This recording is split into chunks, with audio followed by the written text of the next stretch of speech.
এই আমার এই ভাই হচ্ছে একটা পাগল, এসে আমার আচার খাওয়ার জন্য পুরা একজন আচার খেয়ে একদম ধরে নিয়ে চলে আসছে, দোকান ধরে নিয়ে চলে আসছে। আম খাবেন? আম আপনার বউ কি খাবে তাই শুনেন। আজকে তো ডায়রিয়া হবে, আখের রস খাইছি, আসলে আখের রস খায় আম খামু, পাগল হয়েছে। আরে না, অন্য একদিন আসবো না, দেখি এই জায়গায় ইনভলভ হওয়া যায় নাকি।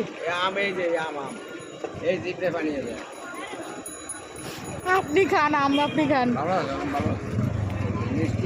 মাত্র আখের রস খাইলাম না, বুঝতে পারছি তো।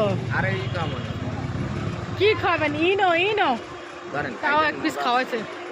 দেখেন আখের রস খাওয়ার পরে আবার বলে আম। আল্লাহ, এই আম বানাই দাও। আম মিষ্টি আছে, মিষ্টি আছে না? হ্যাঁ, তুলনামূলক ভাবে কাঁচা মিষ্টি আছে, অনেক মিষ্টি। আমি এটা খাবা? বেশি সুন্দর লাগবে না, বাসে যাবো না। যাবে না?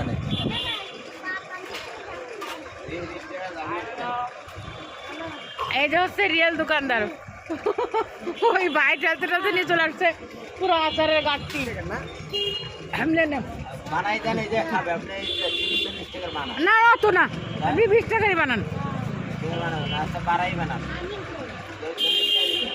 আরে মোটলা, এই আখের রস খাবার আম খাবেন না। মাইয়ের লোকে লয়ে যাবেন, আপনি দেন তো, দেন 40 টাকা বানাই দেন, বাড়াই দেন, মাইয়া আছে।